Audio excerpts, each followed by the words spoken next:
예수님의 이름으로 기도하옵나이다. 아멘. 우리 서로 인사하시길 바랍니다. 하나님 앞에 온전한 개인으로 섭시다. 개인이라 하니까 뭐 한 사람으로 선다라고 하는 의미도 되겠지만 한 인격자로 서자 이 말입니다. 깨어 있는 한 사람, 진리 안에 거듭난 사람으로 서자. 그런 깨어있는 거듭난 사람이 될 때 자기의 가정 혹은 공동체 혹은 어떤 소속된 곳을 변화시킬 수 있고 또 바로 잡을 수 있고 부패를 막을 수가 있습니다. 왜냐하면 사람 앞에 서는 것이 아니라 하나님 앞에 서기 때문에 거룩하시고 겸손하시고 자비로우시고 모든 영혼을 긍휼히 여기시는, 모든 이에게 자비를 베푸시기를 원하고 구원의 은혜를 덧입기를 원하시는 그 하나님의 심성 앞에, 그분의 본질 앞에 서는 자, 건강한 자가 된다라면 그런 사람은 자기 가정 속에서나 혹은 어떤 직장이나 공동체 속에서 빛의 사람으로, 소금의 사람으로 온전한 역할을 감당할 줄로 압니다. 그런 의미에서 하나님 앞에 온전한 개인이 되라, 이런 뜻입니다. 홀로 서라라는 의미이기도 하지만 믿을 만한 사람이 되라 이 말입니다. 내가 너를 예수처럼 어디다 보내도, 어디에다 너를 내어놔도 예수가 온전히 감당했던, 예수가 온전히 아버지의 뜻을 수행했던 그 역할을 네가 수행할 수 있는 저력을 혹은 능력을 갖춰라라는 의미이죠. 오늘 그 이삭의 가정을 통해서 쌍둥이가 태어났고 그 쌍둥이를 통해서 주시는 하나님의 약속과 그리고 그 가정사에 그 아버지 혹은 어머니 혹은 에서와 야곱의 그 어떤 성향들, 성품들, 성정들이 어떤가, 그런 걸 통해서 우리에게 주시는 의미가 무엇일까라고 하는 것을 다시 한번 좀 깨닫고, 우리가 지난 시간까지 아브라함에 대해서 우리가 살폈습니다. 믿음이라고 하는 그 용어를 아브라함을 통해서 우리가 알게 되었고, 그 믿음은 무엇을 우리에게 요청하는가를 또 아브라함을 통해서 우리가 살폈습니다. 또 아직도 희미하죠. 우리에게 주시는 그 믿음의 본질과 목적이 무엇인가를 우리가 성경의 인물들을 통해서 혹은 그들의 하나님 앞에 이끌림을 받은 그런 변화된 모습을 통해서 우리가 믿음의 본질을 정확히 찾아야 하고 또 알아야 되고 내 인격 속에, 내 삶 속에 적용을 바르게 해야 한다는 사실이죠. 그러한 것을 적용을 바르게 할 때 하나님 앞에 귀하게 쓰임받은 진정한 장자가 될 것이고, 그걸 온전히 인지하지 못하고 눈에 보이는 가식적인 것만 가지고 내가 나아간다면, 내가 출세를 하려고 하는 목적을 가진다면 그것은 장자가 아니라 차자가 되고 오히려 깨어있는 한 영혼, 하나님 앞에 온전히 쓰임받는 영혼을 섬기는 자로 우리가 설 수밖에 없다는 사실을 오늘 이 쌍태아 두 아이들의 탄생의 비와 또 혹은 목적 혹은 예정이 그리고 신의 신탁이 오늘 본문 속에 그려져 있습니다. 잘 아는 내용이죠. 아브라함이 세상을 떠난 이후에 이삭은 결혼을 합니다. 결혼을 할 때 이삭은 메파를 보내죠. 사람을 보내서 자기 집에 종을 보내서 자기의 먼 친척 리브가를 얼굴도 안 보고, 지금 같으면 사진이라 혹은 뭐 인터넷이 발달되면 가지 않았지만 이렇게 인식을 할 수 있는 그런 의미의 어떤 인식, 정보를 제공받고 결혼해야겠다 안 해야겠다는 결정을 하는데, 리브가에게 이 아브라함의 아들인 이삭의 아내를 원하는 그런 소식을 듣는 그의 친척이죠. 오늘 본문은 친척이라 그렇게 표현합니다. 부두엘의 딸, 이 아람 족속 중에 라반의 누이였다라고 그렇게 이야기를 합니다. 야곱의 애삼촌이기도 하죠. 근데 거기에 리브가의 찾아감을 통해서 또 리브가는 자기 남편 될 이삭의 얼굴도 보지 않았습니다. 보내온 종의 소개로 인하여서 내 주인 아브라함의 아들 이삭의 아내를 내가 찾으러 왔다라고 하는 그 말을 듣고 리브가는 용감하죠. 어떻게 보면 호전적이고 진취적인 그런 여성입니다. 돌격적인 그런 여성의 어떤 성향을 갖고 있는 여자에게 얼굴도 보지 않냐고 어떤 성품이 사람인지도 모르고 그냥 결혼을 하겠다라고 자기의 처가를 나와 버리는, 그리고 시가집을 향해서 가는 그런 어떤 아주 그 호기심 많은 그리고 진취적인 그런 여성의 성향을 오늘 본문은 이야기하고 있습니다. 근데 결혼했으면 좋은 어떤 자녀도 낳고 좀 행복하고 알콩달콩 해야 되는데 이 본문에 그려진 이 가정사의 내용을 보니까 아이가 20년 동안 생기지 않았다라고 성경은 소개합니다.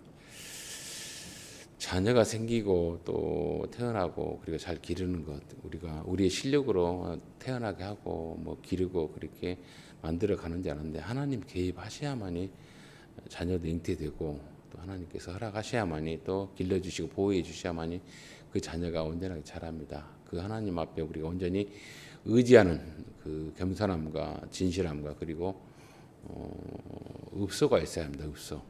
사정사정하는 기도의 내용들이 있어야 돼요. 내가 뭐 잘 기르면 되지 아니에요. 내가 잘 기른다 한다 할지라도 어그러지는 자들이 많아요. 삐뚤어진 자들이 많습니다. 오늘 본문에 보면은 이삭이라고 하는 사람은 아브라함 앞에 그 제물로 번제물로 바쳐질 때 아버지를 신뢰함으로 인해서 그 제물에 그 어떤 희생당할 수 있는 그 순간까지 갔습니다. 어떻게 보면 우리 요즘 말로 말하면 트라우마가 있습니다. 아버지가 모리아산에서 자기에게 결박하여 행하신 그 어떤 순간들을 다시 돌이켜 보면은 그 사람 외향적으로 그의 성품이 그렇게 바뀔 수 있는 상황은 아니고 어딘가 모르게 의기소침한 그리고 아마 아버지의 믿음의 그 행보로 인하여서 정신적으로 피해를 본 사람이 이삭이기도 합니다. 온전하지 못하죠. 그래서 이삭은 아브라함이 죽을 때까지 어떤 큰 그 뭐랄까 어떤 행동 그리고 어떤 그 눈에 보이는 가시적인 결과물이 없습니다. 이삭이라고 하는 사람은. 근데 오늘 이삭은 새로운 그 족보를 또 가정사를 이루는 그 가운데서 아내를 맞이했고 그 아내를 통해서 하나님께 주시는 귀한 그 구원의 서정을 구원의 그 후손들을 열어가는데 그 아이들이 태어나지 않죠. 하늘의 별과 같이 바닷가의 모래알 같이 많은 그 민족을 주고 그리고 구원의 백성을 준다라고 하는 그 약속이 어쩌면 이렇게 더디게 되는가, 어쩌면 이렇게 아주 보면은 그 시원찮게 되는가. 즉각 결혼해서 애들도 막 열 몇 명씩 낳고 그렇게 힘이 있어서 그렇게 애들 장성시키면 좋은데 그런 것들이 전혀 나타나지 않습니다. 20년 동안 자녀가 없는 그 두 부부의 어떤 아픔들을 보면은 참 기도하지 아니하고는 견딜 수 없는 그런 어떤 쓰라린 그리고 두렵고 고통스러운 그런 나날이었던 것을 우리가 알 수 있습니다. 특별히 보통 결혼해서 자녀가 생기지 아니하면 요즘도 지금 그런 것 같아요. 지금은 그래도 의학이 발달돼서 뭐 여성 남성 같이 그 어떤 생리적인 그 기능을 다 검사하는 그런 시스템이 있지만 옛날에는 그렇지 않았죠. 여자가 아이를 못 낳으면 또 있어야 할 경사가 끊어지면 성녀라 그럽니다. 성녀. 돌 붙여 뭐 그냥 말로 돌덩어리라 그러게 하죠. 그렇게 여자를 그 표현하기를 아이를 낳지 못하는 그런 여성에 대한 어떤 용어들이 그렇게 공격형이고 그리고 멸시형입니다. 근데 남자가 아이를 낳지 못한다라고 생각은 전혀 하지 않습니다. 남성 우월 중심의 문화 속에서 성남이라고 하는 단어는 없죠. 들어보지도 못했고 문제가 남자에게 있음에도 불구하고 그렇게 여자가 그렇게 매도를 당할 수밖에 없는 그런 상황에 빠지는 경우도 없지 않아 있습니다. 그래서 성녀라 이 여인 즉 살아도 아이를 갖기도 참 힘들어서 성녀 소리 들어서 하가를 통해서 결국 자기에게 자손을 낳는 것을 포기하고 그렇게 이스마엘이라고 하는 아이를 낳게 했던 그런 경험이 있어서 가정사가 좀 곤란스러운 점이 없지 않아 있었죠. 근데 그에 못지않게 그 후손인 이삭이 그렇게 자식복이 없어요. 20년 동안. 그러니 얼마나 안타깝습니까? 얼마나 답답합니까? 그런 가운데 이삭이 기도를 했다 그럽니다. 하나님 앞에. 내가 왜 이 자식을 안 주고 내 아버지에게 약속했던 그 약속이 내게 실현되지 아니하는 그런 의도의 기도를 했을 거라 그렇게 추론할 수 있습니다. 그랬더니 하나님께서 리브가를 임신시켰다라고 성경은 오늘 소개합니다. 그리고 그 아들들이라 그럽니다. 쌍둥이를 줬어요. 1타 2피라 그렇게 표현하죠. 요즘용어로. 한 번에 투로 놓으면 때려버렸습니다. 근데 그 아이들이 태석에서 서로 싸운다 그래요. 두 녀석이 좀 그렇게 좀 아기자기 엄마의 그 양수 속에서 편안하게 좀 잘 자랐으면 좋겠는데 생기자마자 태생 속에서 조그마한 것들이 좁다 그런지 뭐 내가 취할 양분이 적다 그런지 싸운다 그래요. 그때 이제 임신하는 걸로 기뻐했던 것이 잠시고 리브가가 많은 고민에 빠져버리죠. 이 뱃속에서 발로 차는 것과 뭐 어떻게 보면 단순한 태아의 이 몸부림이 아니라 뭔가 문제가 있는 그런 어떤 그 다툼이랄까요, 싸움이 뱃속에서 진행되는 것을 임신한 어미만 아는 겁니다. 아이를 잉태한 어미만. 너무 그것이 심각하고 커서 그래서 리브가 또 기도를 합니다. 누구에게? 하나님께. 내 뱃속에서 지금 이게 다투는 것이 보통 여사의 다툼이 아니라는 것을, 이렇게 움직임이 보통 상황이 아니라는 것을 걱정하여서 기도했다, 그렇게 소개합니다. 그때서 서로 싸우는데 그가 이르되 이럴 경우에 내가 어찌할꼬? 누가? 리브가가. 이 도대체 내 뱃속에서 무슨 일이 벌어진지 모른다 이거죠. 그래서 다툰다라는, 싸운다 하는 것이 뭐냐고 어떻게 표현되냐면 그 머리가 부서지는 그런 고통과 아픔과 그리고 깨어짐이 있는 상황이다라는 단어를 썼습니다. 보통 싸우는 것이 아니죠. 치고받고 아주 극렬하게 어린 생명들이 그렇게 다퉜다. 그래서 하나님께 물었다, 그렇게 말씀하고 있습니다. 여호와께서 그런 어떤 리브가의 물음에 답을 주십니다. 두 아이들이라 하지 않습니다. 두 국민이라 그럽니다. 두 국민, 내 태중이 있구나. 두 민족이 내 복중이 있구나 그래요. 두 녀석이 있다 이렇게 말하지 않고 쌍태가 있는데 두 아이라 하지 않고 민족과 국민이라 그렇게 표현을 해버립니다. 그리고 내 복중에서부터 나누어진다. 거기서부터 나눠진다. 라고 하는 예정이죠. 하나님의 어떤 신탁에 대한 결정입니다. 이렇게 하나님께서 주시는 것도 하나님께 주셨지만은, 그리고 또 하나님께서 그렇게 신탁을 하지만은 이 족속이 저 족속보다 강하고, 즉 강하게 보이는 것은 누구냐면 에서의 족속이죠. 생긴 것도 잘생겼어요. 남성답고 그리고 외향적이고 사냥도 잘합니다. 세상적으로 출세한 자석입니다. 아버지였던 어머니였던 브로치죠, 메달이죠, 자랑거리로 아주 출세한 자랑거리였던 아이가 큰아들 에서입니다. 어디다 내놔도 부끄럽지 아니하는, 저놈이 내 얼굴을, 내 어떤 인생에 대한 큰 위로를 줄 수 있는, 자부심을 줄 수 있는 그런 어떤 상징의 아이로 에서는 그렇게 생겼습니다. 잘생겼죠, 능력 있죠, 출세했죠, 어떤 세상적인 어떤 적장으로서의 하이탑으로서의 어떤 내놓을 만한 것이 많은 아이예요. 그렇게 생겼고, 또 작은 아들은 별로 바짝도 없어요. 그냥 내놓은 것이 없어요. 큰 아들하고 쌍둥이인데도 불구하고 달리 생겼다, 그렇게 표현합니다. 그렇게 이상하게 좀 내향적으로 생겼어요. 좀 소심하게. 그런데 희한하게 뭐라고 표현하냐면, 후에 나온 아우는 손으로 이삭의 발꿈치를 잡고 태어났다. 이게 이 둘이가 비록 생긴 것은 야곱이 시원찮게 생겼지만, 또 내성적으로 생겼지만 지기는 싫은 내가 발꿈치를 잡고 나왔어요. 이도 아주 집념이 강한 아이입니다. 생긴 것은 이렇게 생겼어도 좀 내성적으로 생겼어도 그렇게 집념이 강해요. 그래서 발꿈치를 잡고 나왔다 해서 뭐라 그래요? 해서 아킬레스를 잡았죠. 야곱이라고 그렇게 말합니다. 야곱이라고 하였다. 그놈의 이름은 뭐죠?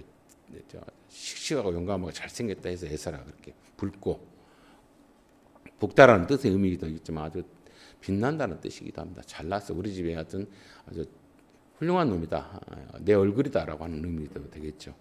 내놓을 만한 얘기죠, 장자로서. 그런데 그의 아들 둘째인 이 아이는 발꿈치를 잡고 지기 싫어서 끌고 따라 나오는 그런 아이, 야곱이라 했다. 그래서 리브가가 그들을 낳을 때 이삭이 60세였다. 근데 20년 만에 이제 이를 낳았고, 그리고 그 아이들이 자라나는데, 서서히 장성하는데 에서는 익숙한 사냥꾼, 들에서 하는 일마다 또 어떤 사냥한 것마다 그 노획물이랄까요, 사냥물을 아주 잘 잡고, 그리고 많은 사람들에게 대단한 사람이라는 칭찬을 받는, 그런, 우리로 말하면 세상적인 출세를 통해서 아주 훌륭한 아주 어떤 직함이랄지 어떤 리더십을 가지한 그런 아이의 모습으로 성장합니다. 자랑거리죠. 아버지에게 있어서는 아버지의 어떤 내성적인 성격에 전혀 반대적인 외향적인 성격의 큰아들이, 그러니 얼마나 아버지로서는 만족합니까? 자격이 없는 것이 그에게 있으니까. 근데 반면에 야곱은 조용한 사람이었다. 장막에서 들판과 장막이 또 극과 극입니다. 들판은 세상 사이이지만 장막은 어떤 집안에서 조용하게 소일거리하는, 밖으로 나가기 싫어하는 그런 어떤 소심한 아이의 상징성입니다. 그런데 그 아이들의 성품들을 각각 따로따로 사랑하는 사람, 신뢰하는 사람들이 있었다. 누구다? 그 아버지와 그 어머니입니다. 이삭은 에서가 사냥한 고기를 좋아하므로, 즉 세상적인 어떤 획득물, 어떤 뭐 재물 혹은 권세, 능력, 이걸 가지고 뭐 좋아해서 행복해합니다. 누가? 아버지 이삭이. 근데 반면에 리브가는 어쩝니까? 야곱을 사랑했다 그래요. 자기 집안에서 설거지 도와주니까 사랑한다, 그건 아니에요. 그러니까 이 리브가는 얼굴도 안 보고 이삭을 향해서 결혼을 온 공격적인 어떤 호전적인 어떤 진취적인 여성입니다. 즉 외향적인 성격이고 모험을 두려워하지 않는 성격이에요. 그러니까 이 사람이 어떻게 보면은 에서와 같은 분위기예요. 그리고 야곱은 이삭과 같은 분위기입니다. 각각 그래서 자기 어떤 부족함, 자기 어떤 허점 혹은 미약함을 채울 대상으로서의 상대를 취했습니다. 큰아들이기도 하고 장자이기도 하고, 그리고 너무 자기에게 없는 것이 정말 좋은 점만, 정말 채우고 싶은 것만 가득한 에서를 누가? 이삭이 좋아했고, 반면에 리브가는 성격이 활발하고 성격이 호전적이고 그리고 좀 진취적이고 또 모험심이 강해요. 그런데 이 처진 아이, 짠해서, 그래서 이 아이가 착하고 뭐 순전해서가 아닙니다. 좀 불쌍해서, 안타까워서 사랑할 수밖에 없는 찌꺼기죠. 남은 자식 사랑할 수밖에 없는 그런 사랑의 어떤 손길로서 분리가 되어 있는 걸 봅니다. 이런 내용을 통해서 오늘 생각해 볼 수 있는 교훈과 또 깨달음이 뭔가, 이런 말이 있습니다. 쌍둥이는 두 자아에 분리다. 한 자아가 두 개로 분리되는, 분리다, 그런 말이 있습니다. 그래서 어떤 표현을 하냐면, 외형적인 것, 내향적인 것이 하나가 돼야, 온전히 하나가 돼야 비로소 뭡니까? 한 인격자로서, 온전한 성격으로서의 자리를 잡습니다. 이 사람들이 어디서 보냐면, 저 뒤에 보면은 둘이 화합을 하는, 둘이 다시 완전히 화해해서 온전히 하나님 앞에 은혜를 구하고 서로 존중하고 서로 용서하고 용납하는 그런 장면이 나옵니다. 외향적인 사람과 내향적인 사람이 하나가 되는 하나님 앞에. 그래서 각자의 또 길을 가는, 은혜를 구하고 은혜를 받고 그리고 각자의 책임을 다하는 사람으로 그들의 삶이 바뀌는 그런 모습이 보이죠. 서로 죽일 것 같이 속였고 으르렁거리고 도망가고 피했고, 그런 긴 여정의 시간 속에서 비로소 하나가 되는 그런 만남의 시간이 있죠. 거기에 보면은 뭐라고 넣냐면, 창세기 26장이가 보면 그 나오죠. 생긴 것은 다르게 생겼는데, 그리고 또 삶의 어떤 내용도 달랐는데 나중에 하나가 되는 거. 그래서 비로소 온전한 하나님 앞에서 내가 어떤 존재로서 살았고 어떻게 살아가야 함이 마땅하다는 걸 알게 하는 인식의 눈이, 진정한 거듭남의 눈이 그들이 뜨이게 됩니다. 뜨이게 돼요. 하나님께서 그들을 그동안 다듬고 주무르고 그리고 운행하고 계셨다는 사실이죠. 이 두 사람들의 모습을 통해서 우리들의 어떤 생각들, 어떤 가치관들, 인격들, 부족한 점, 내 부족함이 내 자녀들이 대신 채워줬으면 하는 그런 바람들이 있다라면 내가 혹시 리브가 아닌가 혹은 내가 이삭이 아닌가 생각을 해보셔야 되고, 내 자녀들 속에서도 혹은 에서와 같이 자랑하는 내 얼굴이 브릿지, 자랑거리, 메달, 그런 어떤 사람들이 자랑하고 싶은 자식이 있다라면 반면에 또 숨기고 싶은, 내 가정에 감추고 싶은 야곱도 있다는 사실입니다. 그들을 보면서 나는 또 어떤 생각을 하는가? 내 부끄러운 모습이 어떤 단면의 어떤 모습이 아닌가. 이런 말이 있습니다. 생긴 것은 멀쩡한데 하는 꼬라지 모양은 빠진 짓을 한다, 그런 말이 있죠. 분명히 번듯하고 멋지게 하는데 하는 인격, 성품, 하는 어떤 자세들, 그건 진짜 모양 없는 짓을 하는 사람이 이 사회는 많습니다. 높은 고위직에 있는 사람들 혹은 나름대로 어떤 브로치의 어떤 위치에 있는 소위 1%에 있는 어떤 상위층에 있는 사람들이 정말 출세했고 모양은 그럴 때의 형상은 참 자랑스러워요. 그런데 하는 꼬라지라고 하죠. 하는 모양 빠진 짓. 그에 걸맞는 어떤 직함에 따라서 위치에 따라서 온전하게 수행하지 못하는 어리석은 사람이 많습니다. 이 사회에는 특히 고위층에 혹은 상위층에서. 그런 사람들 보고 하는 짓거리는 참 모양 빠진 짓 많이 한다. 요즘 우리 시대에 그런 사람이 많이 있죠. 누구라고 특정할 수는 없지만 해서도 안 되겠지만 그런 사람들이 그런 사람들이 많으면 뭡니까? 사회가 온전히 삐뚤어집니다. 온전히 하나님 앞에 서지를 못해요. 성경에서 이 두 가정에 있던 각각의 어떤 생각, 편애, 그리고 자기의 부족함을 채우는 걸로 인해서 집착하는 그 모습을 통해서 부모의 잘못된 걸로 해서 이렇게 온전한 사람들이 허송생활을 살고 아픔과 고통을 누리는 것을 봅니다. 성경을 통해 우리는 이런 사람 예서와 같이 이렇게 살아야겠다, 성공시켜야겠다는 목적 가진 부모가 있는가 하면은 어떤 사람은 또 불쌍해서 짠해서 그냥 그래도 하나님께서 너에게 주시는 작은 자에게 축복했다니까 수단과 방법을 가르치지 않냐고 또 리브가는 작은 아들을 뒤에서 섭렵하죠. 섭정해서 축복을 가로채는 그런 어떤 우를 범하는 하나님 때를 기다리지 아니하는 그런 실수들의 그런 모습을 통해서 그들이 너무 고통스러운 겁니다. 이거 뭐냐면 각각의 그 결여되는 인격들입니다. 온전히 하나님 앞에 서지 못하는 미숙함이 결국 자녀들에게 내려갔고 그 자녀들이 더 고통을 받았다는 사실을 오늘 성경이 이야기합니다. 그럼에도 불구하고 하나님은 포기하지 아니하신다 이거죠. 그들의 어떤 선택과 결정을 통해서 아픔을 통해서 수치스러움을 통해서 그리고 허송세월을 통해서 하나님 결코 그들에게 주시는 약속을 그들이 하나님 앞에 온전히 서게 하는 그 작업을 멈추지 않는 것이 성경에서 대하 스토리입니다. 그 내용들을 보면서 나는 내 인생 속에서 길든 짧든 내가 에사와 같이 사는 것인가 아니면 이삭과 같이 사는 것인가 아니면 야곱과 같이 사는 가 아니면 리브가 같이 사는가 계속해서 거기서 멈추는 거 아니면 온전한 내향적이기도 하고 예향적이기도 하고 그리고 온전한 하나님 인격적으로 하나님 앞에 내가 믿음의 거듭남의 눈을 뜨는 사람으로 내가 서 있는가 그걸 우리가 이들의 인물들의 변화를 통해서 어떤 실수들을 통해서 그리고 집착을 통해서 편애를 통해서 확인해야 돼. 내게는 편애가 없는가? 내게는 어떤 집착이 없는가? 내게는 어떤 거짓이 없는가? 내게는 어떤 허물이 없는가를 발견해야 돼요. 뭐 이렇게 하니까 아들은 들판에 나가서 장성하고 잘생겼으니까 그 값을 하더라. 그걸로 인해서 만족해하면 그 사람은 반쪽의 인생뿐이 안 돼요. 온전하지 못합니다. 또 어떤 사람은 보면 한 사람의 야곱과 같은 그렇게 기회주의자인 혹은 깨버리고 그리고 곤모술수에 능한 사람을 보고 내가 그냥 모른 척하면 그 또한 또 문제가 있습니다.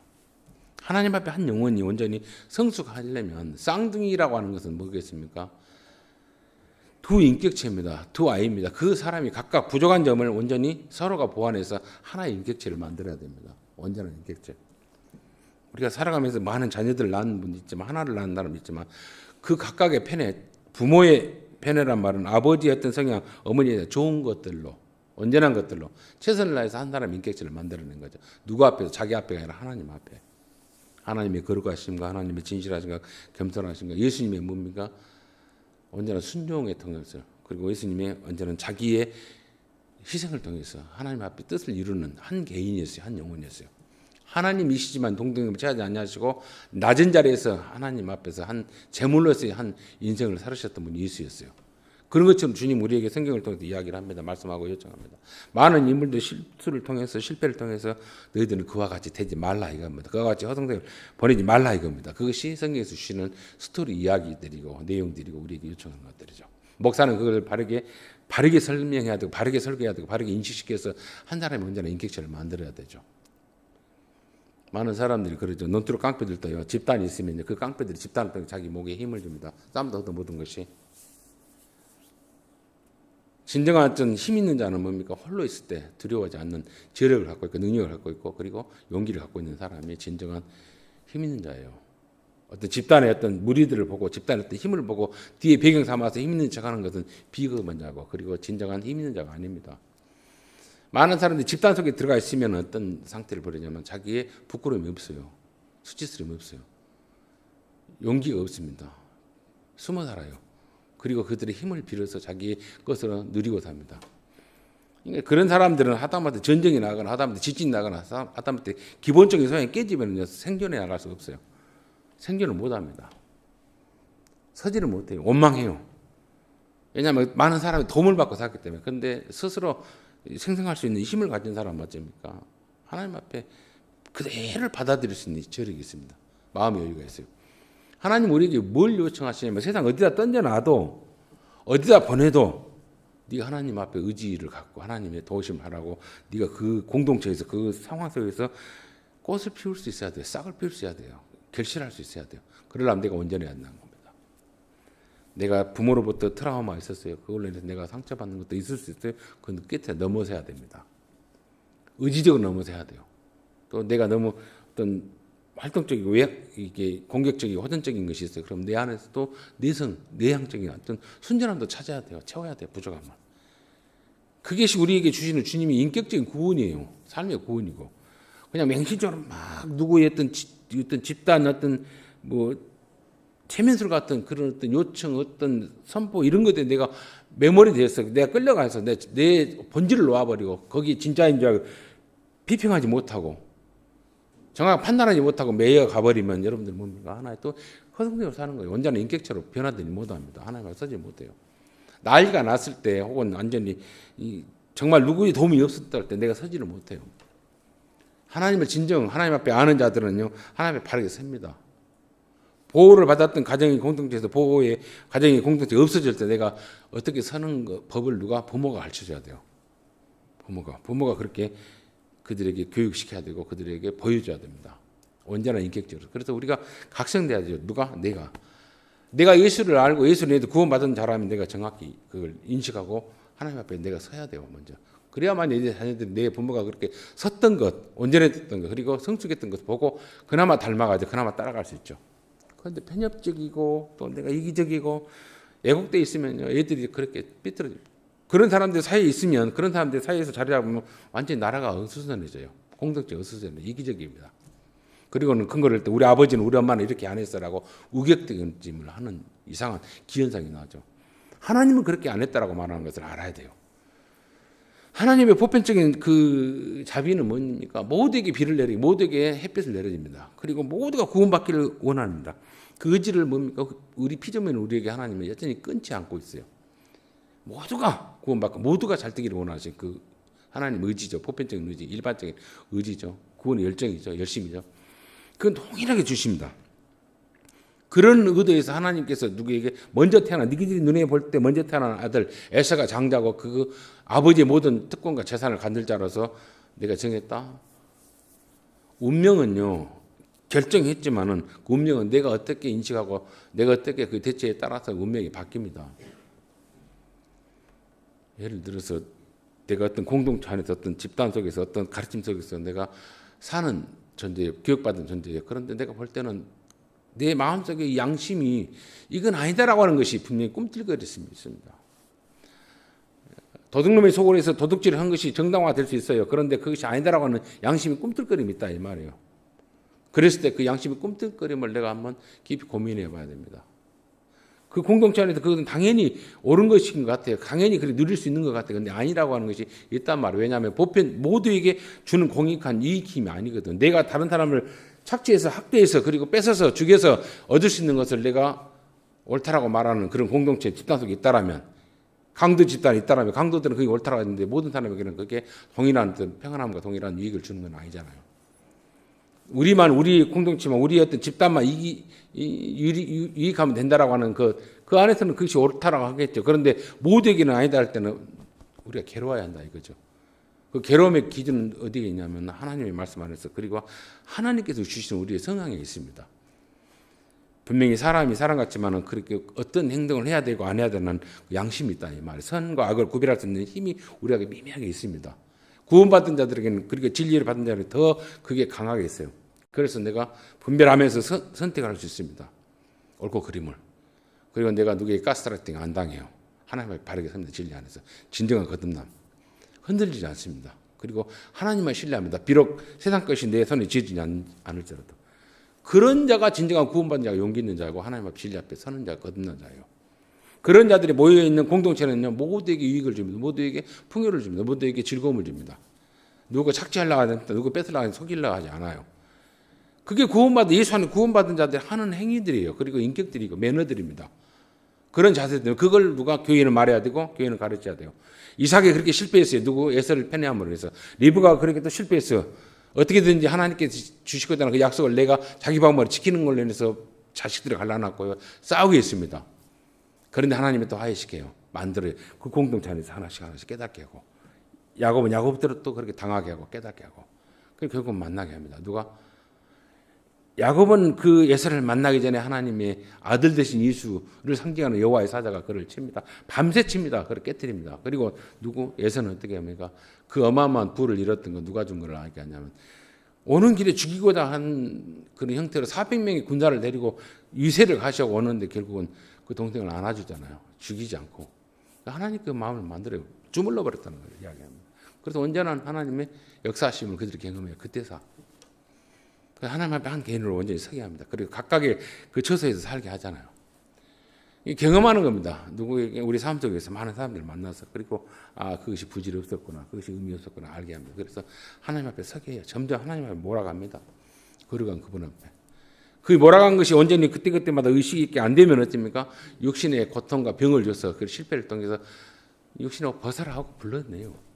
그때 되면 하나님 앞에 이제 또 진솔해지죠. 하나님, 내가 헛살았습니다. 내가 잘못 살았습니다. 그렇게 알게 되죠.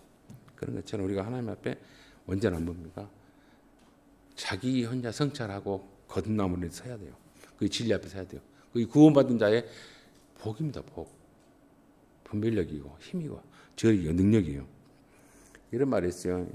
우리 애들 태어나면 그 제주도 방언이기도 하고 전라도의 방언이기도 한데 5살 안에 죽어버리니까 애들이 죽어버리니까 이름을 짓기를 개똥이라 그렇게 많이 지었다 그래요. 개똥이. 천박하게 져야 저승사자가 혹은 뭐 장대에서 말라리아에 뭐 걸리지 않고 산다. 그런 어떤 미신, 그런 어떤 속설이 있어서 그 이름을 개똥이라 천박하게 지었다 그래요. 근데 그 말이 또 다른 말의 의미로는 우리 집안을 열어갈 개동, 열어갈 아주 귀한 둥이, 어진이, 어한, 그런 아주 어지럽고 진실한 아이, 그런 아이라는 의미도 거기에 또 숨어 있어요. 이놈이 우리가 의학적으로 어떤 의술적으로는 어떤 병으로 질병으로부터 보호를 못하지만 어떤 보이지 않는 손길에서 보호받고 그리고 이 영혼을 취하지 않냐고 온전히 잘 커서 우리 집안도 일으키고 그리고 어질고 진솔한 아이를 자라기를 바라는 의미로서 개동이라 그렇게 이름을 지었다라고 하는 썰이 있습니다. 썰. 제주도의 방언의 썰이 있고 전라도의 썰이 있어요. 이야기. 그런 의미가 뭐겠습니까?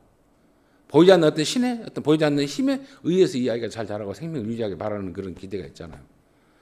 그것도 선한 심성이잖아요. 악한 거. 왜냐하면 내 이 아이를 하도 애들이 많이 죽어버리니까 그런 이름 천박이 지어서 그 아이들을 보호하고자 하는 그 부모의 어떤 간절함이 있는 것처럼 진리라고 하는 말씀이 우리에게 주시는 것은 당연히 어떤 소설로 어떤 이야기로 알지 말고 정확히 아십시오.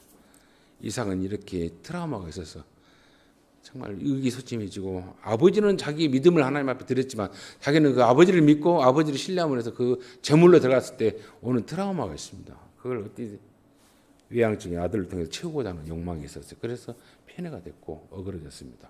자기의 그 패배와 어그러움에 의해서 형제간끼리 싸움이 됩니다. 아내인 그 리브가는 다 알아요. 경험했어요. 하나님께 때를 따라서 때를 통해서 그 하나님 때에 땅에서 이 아이가 어떻게 장자의 역할을 한다라고 하는 거. 이 결국은 보면 어떻게 됩니까? 누가 먼저 서냐면 야곱이 먼저 서요. 죽도록 고생해서 당해서 고통스러워서 야곱이 섭니다. 그래서 장자의 역할을 합니다. 그래서 우리가 네가 장자해라. 어떻게 죽을 만큼 고생해서 장자해라 하면 다 안 한다 할 거예요. 싫어요. 편하게 부모의 재산 다 물려받고 널루러나 이렇게 사는 걸로 인해 장자가 가기를 원하지 죽도록 고생해서 내 이 형제도 살리는 장자를 한다 아니에요. 성경에 보면은 다툼이 많습니다. 아담의 아들 카인과 아벨 예배들이 다 다퉜어요. 그래서 죽여버린 사건이 벌어지죠. 또 누구하고 다투냐? 오늘 본문에서 나오는 이런 이삭과의 그 이스마엘과 다툼도 있었습니다. 또 이삭의 아들인 에서와 야곱의 다툼이 있고 야곱의 아들들이 뭡니까? 요셉과 그 형제들의 다툼이 있었어요. 결국 다툼들이 있습니다. 그렇게 사람이 살다 보면. 그러면서 어떻게 해요? 하나님 만들어가요. 온전한 하나처럼. 온전한 하나처럼 만들어요. 그 하나님이 역사하시며 그것이 하나님이 결국은 우리가 세상 속에서 왜곡된 성향으로 인해서 어떤 내성적인 통해서 어떤 부족함을 통해서 계속해서 살다가 메모리에 살다가 예수를 통해서 우리가 언제나 인격처럼 언제나 거듭난 뜬 자의 눈을 뜬 자, 진리 안에서 세상에 보이는 것에서 보이지 않는 것을 향한 열망을 가진 자, 그리고 흔들리지 않는 자. 내가 이런 온전함을 가진 자로서 내가 서면은 그 섬을 통해서 그 사람이 있는 그 곳에서 예수 역할을 한다는 사실이에요. 그것이 구원을 이루고 구원을 누리라 그래요.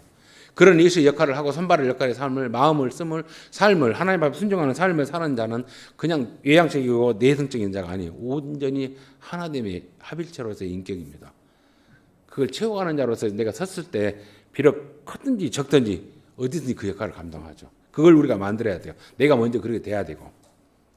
그게 이 복음이 주는 이 아버지 이삭이 못 채웠던 온전히 행하지 못했던 또 어머니 리브가의 어떤 공격적 호전적인 좀 호기심 많은 그런 어떤 성향이 또 변화되는. 그래서 이 리브가대로 야곱이 돌아온 걸 못 보고 죽잖아요.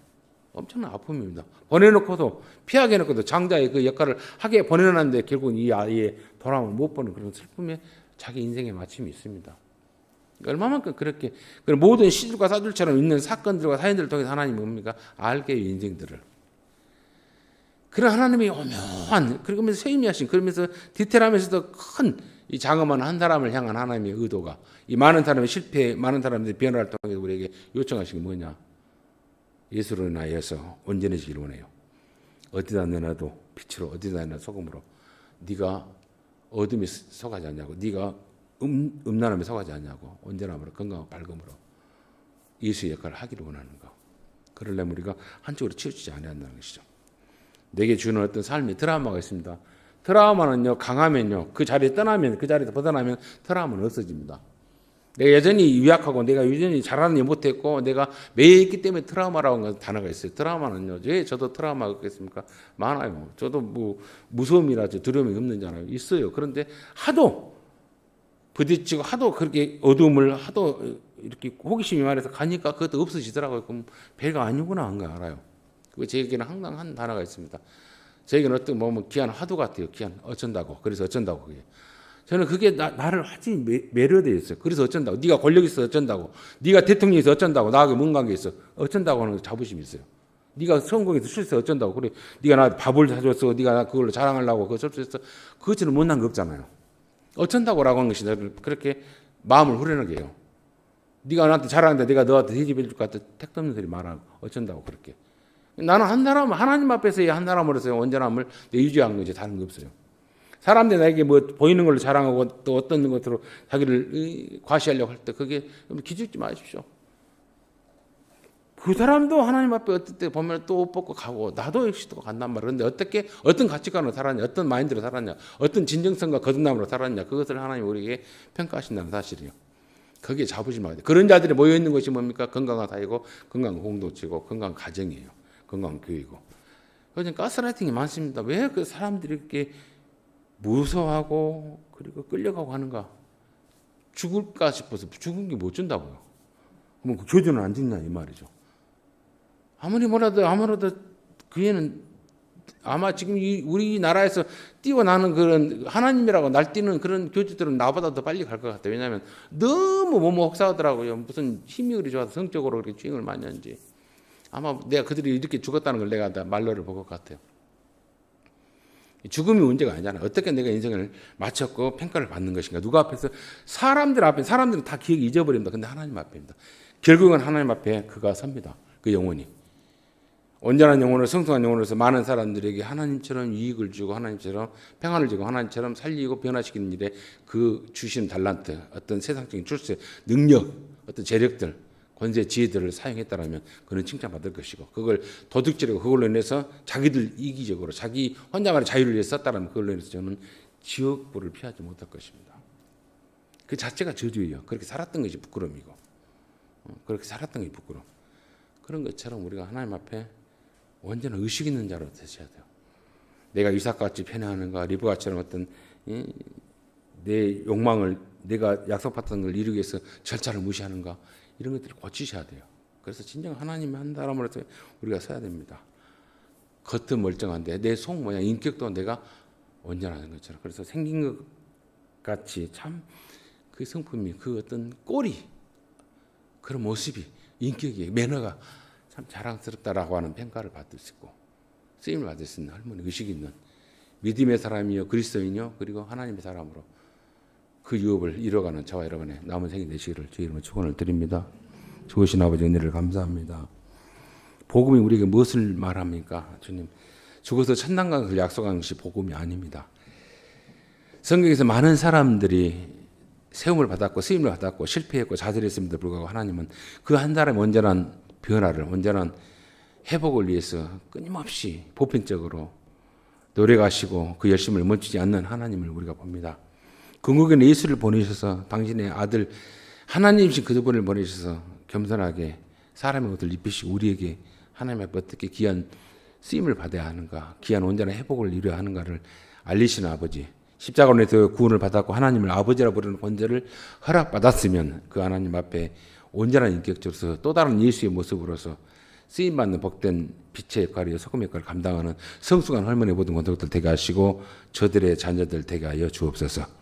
내가 너무나도 내성적입니까? 혹은 내향적입니까? 모든 걸 주님 다시 한번 점검하게 하시고 하나님 앞에 온전한 인격자로서 변화되는 일에 진실하게 하시고 겸손하게 하시고 책임을 다하는 훈련을 행하는 저희들 되도록 도와주옵소서. 모든 것 주님께 의탁하고 예수님 이름으로 축복하며 기도합나이다. 아멘. 찬송가 290장 찬송